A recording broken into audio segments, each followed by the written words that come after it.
सबसे बड़ा सुख क्या है भैया, मैया जी बताओ। आपसे पूछ रहा हूं मेरी माँ, बताओ सबसे बड़ा सुख क्या है। सबसे पूछ रहा हूं आज, सबसे बड़ा सुख क्या है? हाँ? हाँ? सबसे बड़ा सुख है संतोष।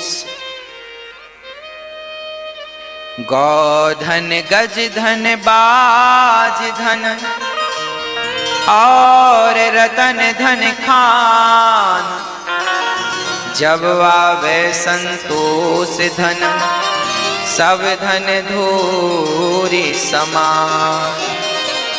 सबसे बड़ा सुख है संतोष। हमारे पास 1000 रुपए में भी संतोष है तो हम उससे अच्छे हैं जिसके पास 1 लाख तो है पर उसके पास संतोष।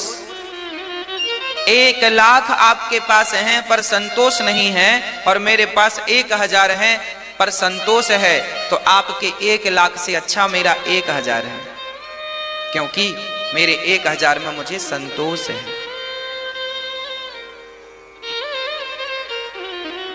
संतोष सबसे बड़ा धन है।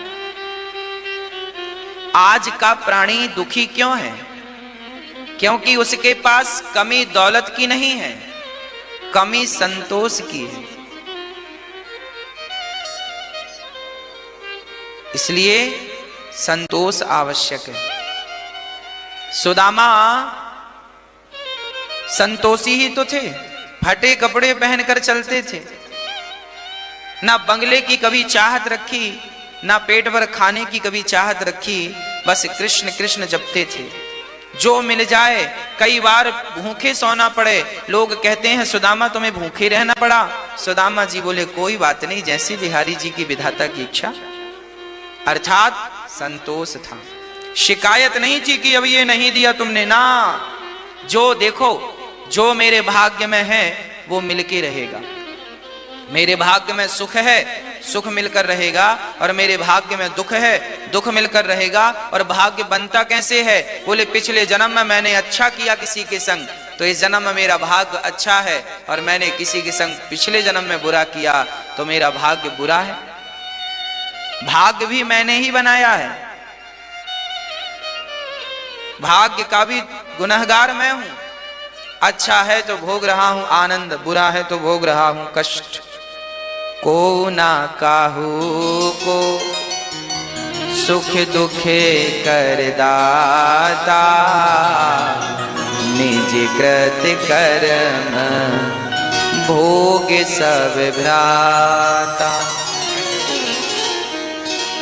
को ना काहू को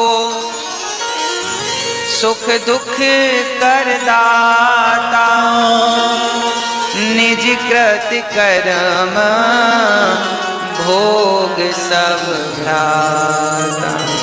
कोई सुख का कारण नहीं है, कोई दुख का कारण नहीं है। आपके अपने अच्छे कर्म ही सुख हैं, आपके बुरे कर्म ही दुख हैं। आप अपने ही दुख के कारण हैं, आप अपने ही सुख के कारण, आप खुद। इसलिए हम किसी पर दोष ना दें कि तेरे कारण काम बिगड़ा, तेरे कारण ऐसा, ना, को ना काहू को। आप ही संतोष रखें। 100 रुपए की साड़ी पहनो तो संतोष हो, और 1000 10,000 की भी कोई पहन के घूमे और वो संतोष नहीं है, तो वो तो 100 रुपए की साड़ी पहन के संतोष जिसको है वो ही अच्छा है।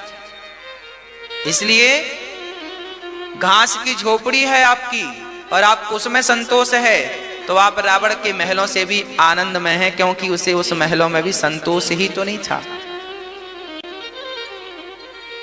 हाँ, संतोष। आपका पति काला है, पत्नी काली है, और आपको अपनी काली पत्नी पर, काले पति पर संतोष है, सांवले पर संतोष है, तो फिर गोरे की जरूरत नहीं है। और गोरी पत्नी हो, गोरा पति हो, सुंदर हो पति और पत्नी, और फिर भी संतोष ना हो, तो फिर क्या फायदा? रावण के पास मंदोदरी जैसी पत्नी थी, फिर भी संतोष नहीं था, तो दूसरी नारियों को चुरा चुरा के ले आता था। रावण संतोष ही तो नहीं था रावण के पास। अर्थात आप अपनी पत्नी से संतुष्ट रहिए, अपने पति से संतुष्ट रहिए, अपनी कमाई से संतुष्ट रहिए, अपनी साइकिल से संतुष्ट रहिए, अपनी झोपड़ी से संतुष्ट रहिए। विधाता ने तुम्हें जो दिया है उसमें खुश रहिए। और आप तरक्की चाहते हैं तो अच्छी बात है, उसके लिए ईमानदारी से मेहनत करते रहिए। भगवान जहां जहां पहुंचाते जाएं सो पहुंचते जाओ भगवत कृपा से। जीवन में दुखी ना हो आप, बस मैं ये चाहता हूं। आप जीवन में कभी दुखी ना हो, बस मेरी ये चाहत है आपके लिए। आप सुखी रहें, आप घास की झोपड़ी में भी रहें तो मैं आपकी होठों पे मुस्कान देखना चाहता हूं, और आप महलों में रहें तो भी आपकी होठों पे मुस्कान देखना चाहता हूं। क्योंकि देखिए, मुस्कान तो मुस्कान होती है, और मुस्कुराने के लिए जरूरी नहीं है कि हमारे पास पैसे होंगे तो हम मुस्कुराएंगे। मुस्कुराने के लिए क्या चाहिए? बोलो, मुस्कुराने के लिए क्या चाहिए मेरी मां? बोलो, मुस्कुराने के लिए मुस्कान चाहिए। मुस्कुराने के लिए क्या चाहिए? इसलिए मुस्कुराइए, जरा हमें मुस्कुरा के दिखाइए। कैसे मुस्कुराते हैं आप लोग? बस ऐसे ही आप मुस्कुराते रहें, सदा ऐसे ही खिलखिलाते हंसते रहें। और ये हंसी तब बनेगी होठों पे जब आपके जीवन में संतोष आना स्टार्ट हो जाएगा। संतोष आएगा तो मुस्कान आएगी, संतोष जाएगा तो मुस्कान भी जाएगी। इसलिए संतोष लाइए, संतोष लाइए।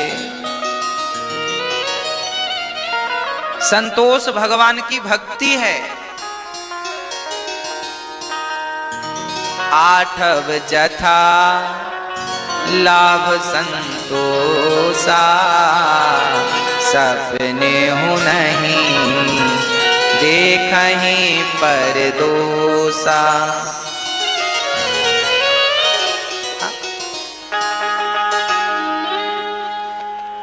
भगवान ने जो दिया है उसमें संतोष। भगवान का धन्यवाद। आज मेरी आंखों में आंसू हैं, उसके लिए भी धन्यवाद। और आज मेरी होठों पे मुस्कान है, उसके लिए भी धन्यवाद। आंखों में आंसू हो तो शिकायत ना हो, और होठों पे मुस्कान आ जाए तो अहंकार ना हो। नारद जी ने कहा, व्यास जी आप बड़े उदास हैं, बड़े दुखी हैं, बड़े परेशान हैं, आपकी परेशानी का कारण क्या है? तब व्यास जी ने कहा, मैंने 17 पुराण लिख डाले पर शांति का अनुभव नहीं कर रहा हूं। तो कहां से मिलेगी शांति? तब नारद जी ने कहा, जब तक भगवान की कथाओं को, लीलाओं को, बाल चरित्र को, भगवान की बाल लीलाओं का निरूपण नहीं करेंगे तब तक आपको शांति मिलने वाली नहीं है। शांति कब मिलेगी? जब आप भगवान की बाल लीलाओं का निरूपण करेंगे। कैसे करें? भागवत लिखो। नारद जी के आदेश पर व्यास जी ने भागवत लिखना स्टार्ट किया। नारद जी ने कहा, मैं दासी पुत्र बना था श्राप के कारण। अच्छा, जब नारद जी का जन्म हुआ, नारद जी के पिता कौन? ब्रह्मा जी। जब नारद जी का जन्म हुआ तो ब्रह्मा जी ने नारद जी से कहा, नारद जी विवाह कर लो। नारद जी ने कहा, हम विवाह नहीं करेंगे। तो ब्रह्मा जी को बड़ी गुस्सा आई, बेटा बात नहीं मानता। तो ब्रह्मा जी ने श्राप दे दिया, जाओ तुम शूद्र हो जाओ, बात नहीं मानते हो पिता की। नारद जी ने कहा, कैसे निर्दयी पिता हो तुम, हमें शादी करा के और हमें संसार में बांधना चाहते हो। अरे हम तो भगवान के भजन में लगना चाहते हैं, और आप जबरदस्ती कह रहे हैं शादी कर लो, शादी कर लो। हमारा मन भगवान में है, हम क्यों कर लें शादी? और आपने हमें श्राप दे दिया, तो जाओ हम भी आपको श्राप देते हैं, आपकी 12 कल्प में पूजा नहीं होगी।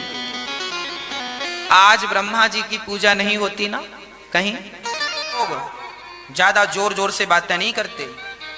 और कई लोगों की आदत होती है यदि उनको लड़ने का जरा मन है ना, और जिठानी ने कुछ कह दिया, देवरानी ने कुछ कह दिया, सास ने कुछ कह दिया, बहू ने, तो वो धीरे धीरे वो ऐसी बात करेंगी कि पूरा मोहल्ला सुने। जबरदस्ती सुनवाना चाहती हैं, हमें सुने, आओ इकट्ठे हो जाओ, हम स्पीकर लेके खड़ी, आओ आओ आज हमारे घर में महाभारत हो रहा, आओ तुम भी सुन लो, तुम भी सुन लो।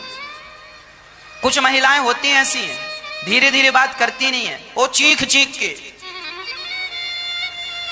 पूरा मोहल्ला सुने, पूरा गांव सुने। पुरुष भी कुछ ऐसे होते हैं, कुछ पुरुष भी ऐसे होते हैं दो कौड़ी के, धीरे धीरे बात करते ही नहीं, वो पूरा मोहल्ला इकट्ठा कर लेते हैं। हमारे गांव में एक घर था, वो जब अपने बेटे को किसी गलती से मारा करती ना, तो वो मारा भी ऐसे करती पूरा गांव सुने, चिल्ला चिल्ला के। अरे क्या जरूरत है, तुम्हारी जबान ऐसी होनी चाहिए कि तुम्हारी आवाज कमरे के बाहर ना जाए, ये तुम्हारी शिक्षा है, यही तुम्हारे संस्कार हैं। तुम लड़ाई भी कर रहे हो ना, कुछ बातें भी तुम्हारी हो रही हैं, तो आहिस्ता धीरे धीरे, संस्कारवानों जैसी, कुत्ता बिल्लियों जैसे लड़ने लगते इंसान। मतलब आदमी ना संस्कारहीन है, बने बड़े टिप टॉप हैं, बड़े अच्छे लोगों के बीच में बैठते हैं, बड़े सूट बूट पर रहते हैं, पर जब मुंह खुलता तो पता चलता तुम्हारे मुंह से नाला निकल रहा है।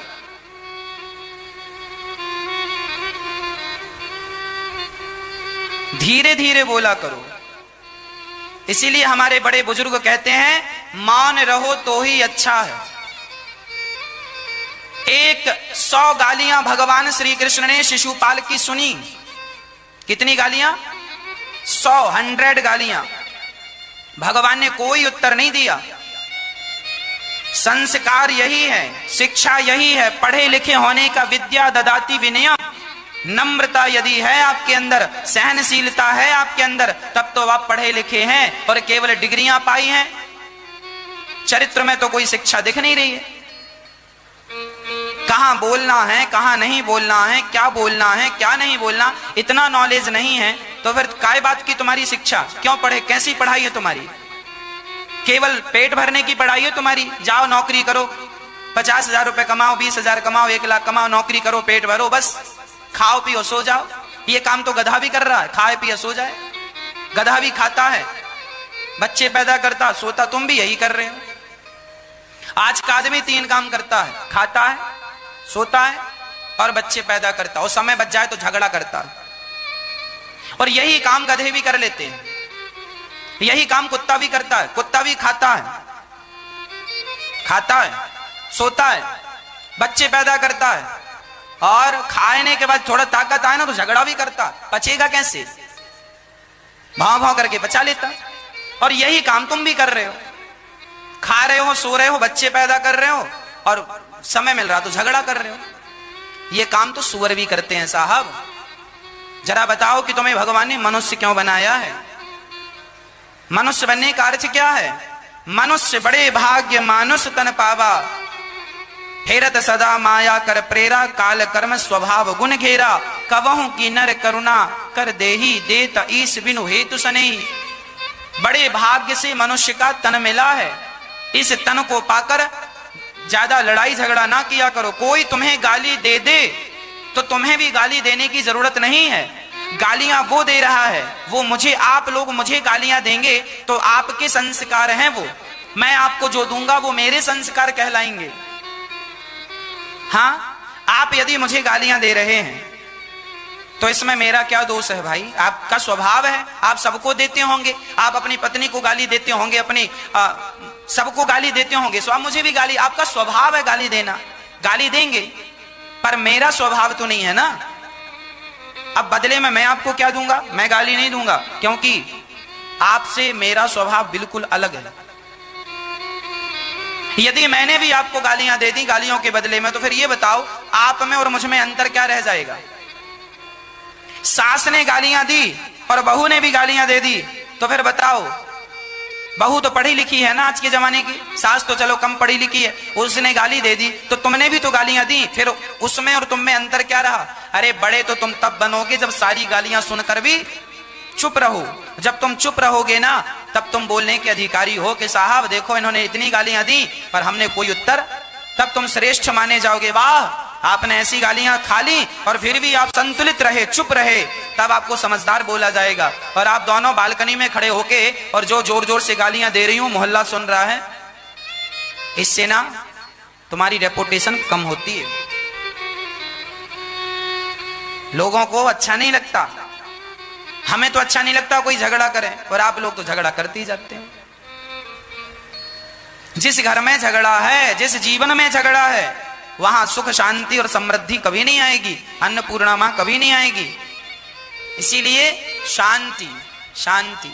भगवान श्री कृष्ण ने 100 गालियां सुनी, शांत रहे। जब अति हुई तो अति सर्वत्र वर्जयेत, सिर काट दिया भगवान ने। भगवान ने गालियां नहीं दी, दंड दे दिया, खत्म।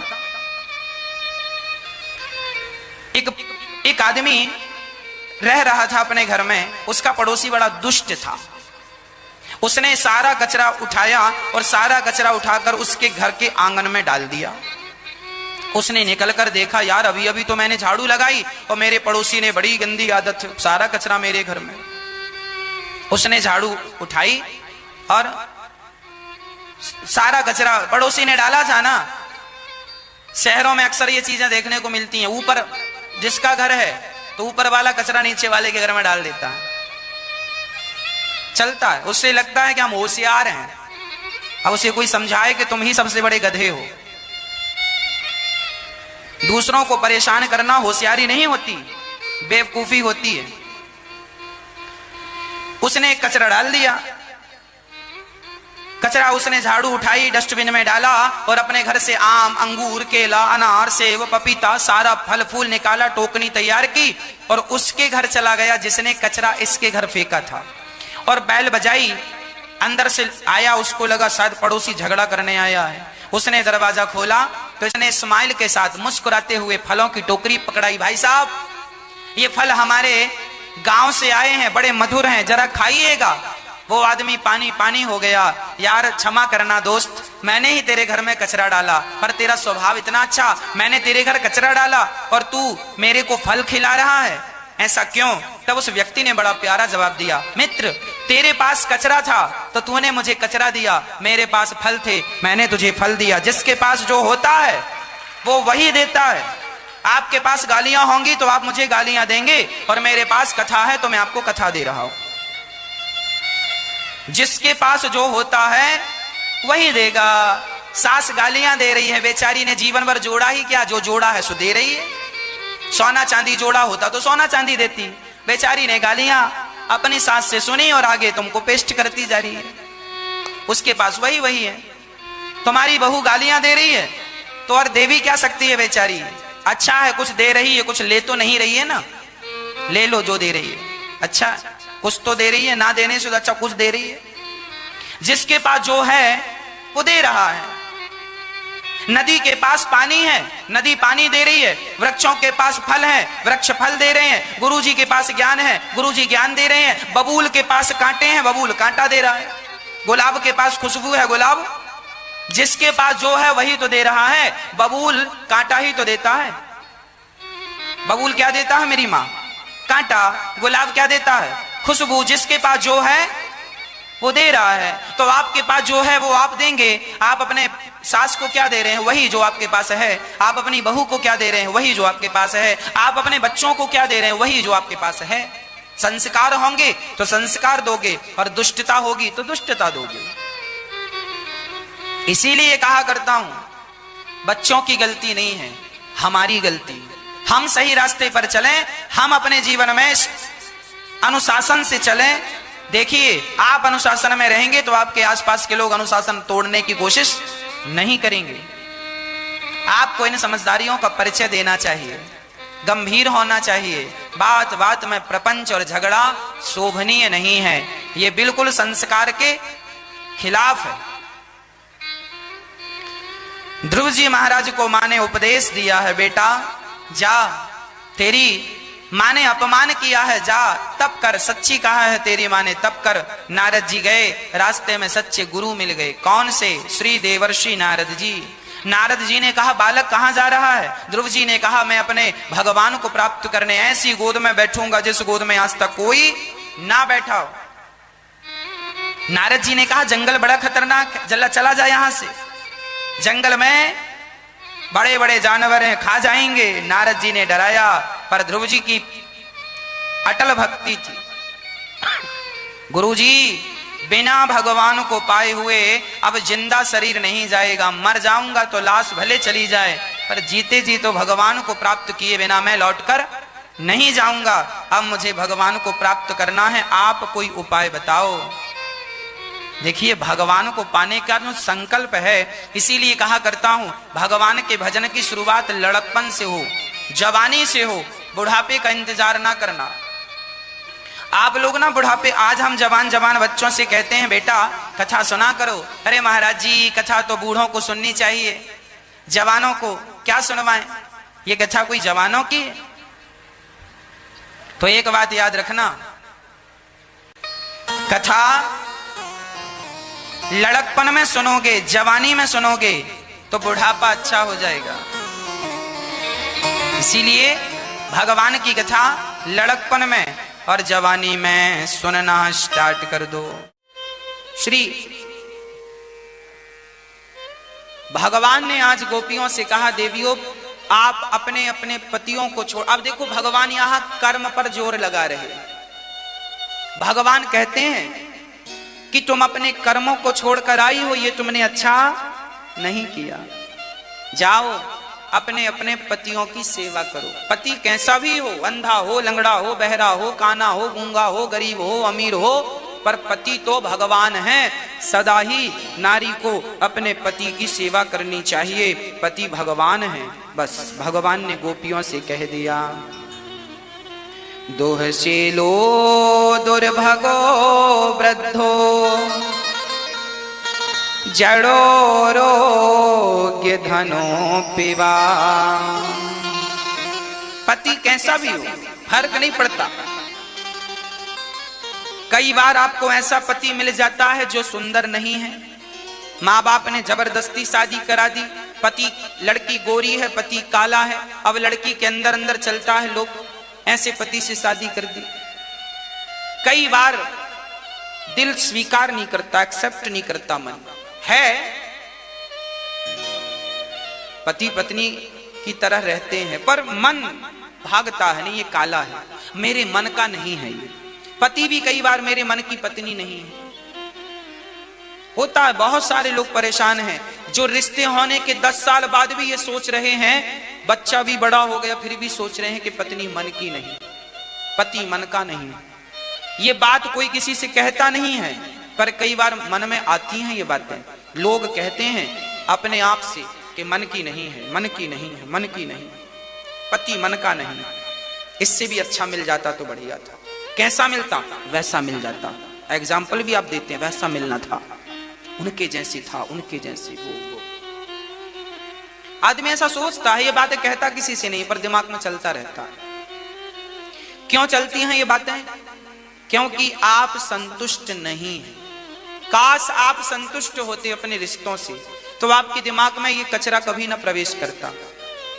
संतुष्टि नहीं है पत्नी को, संतुष्टि नहीं है पति को, इसलिए ये बातें उठती हैं। कई बार तो गुस्से गुस्से में लोग निकाल भी देते हैं। किसी को मोटा पति मिल गया तो पसंद नहीं है, किसी को मोटी पत्नी मिल गई तो पसंद नहीं, कोई ज्यादा पतला है तो पसंद नहीं, होती है बहुत सारी समस्याएं। पर शास्त्र कहते हैं कि पति कैसा भी हो, अंधा हो, लंगड़ा हो, शादी के बाद कोई बीमारी आ जाए और पति अंधा हो जाए तो क्या पति को छोड़ दोगी? यदि पति को छोड़ दोगी तो दूसरा पति तो मिल जाएगा, दूसरा पुरुष तो मिल जाएगा, शादी भी कर लोगी। पर जब यहां से कार्यकाल पूरा करके जाओगी या जाओगे तो भगवान पूछेंगे, क्यों? क्या तुमने अपने कर्तव्यों का सही तरह से निर्वहन किया? अपने कर्मों का पालन किया? जो कर्म तुम्हें दिया था, जो कर्तव्य तुम्हें दिया था, किया? नहीं किया। और जब याद रखना, ईश्वर ने जो कर्तव्य हमें दिए हैं, हमें उनका भली भांति पालन करना चाहिए। यदि हमने नहीं किया तो हमें पाप लगता है। जैसे पत्नी का कर्तव्य है पति की सेवा करना।